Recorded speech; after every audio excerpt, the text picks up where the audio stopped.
Hi guys, for today's video, gawa tayo ng Greek oven baked chicken breast. Ito yung may nilagyan ko ng sauce, marinate ko na guys. Ilagay ko na lang sa description guys kung anong nilagay ko sa sauce na marinate ko bago ko ilagay sa oven.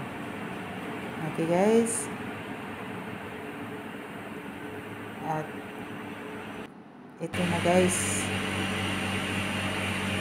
For 20 minutes sa oven.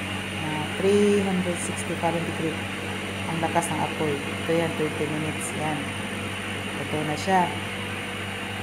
So, lagyan na natin sa ibabaw ng toppings ng yung cherry tomato, olives, slice na with onion, tsaka ano yung isa, yung sauce niya na ano, yung sobra niya, yung nilipat ko na sa Pyrex, ilagay mo para may lasa.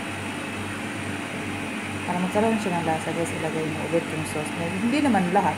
Meron din konti, ilagyan mo.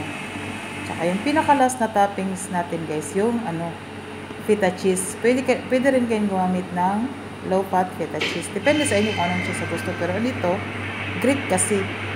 Kaya feta cheese. So, ready to eat na guys.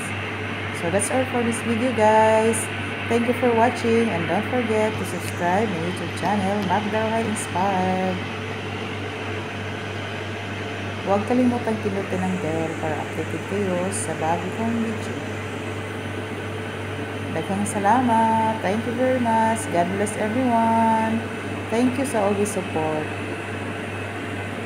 Bye everyone.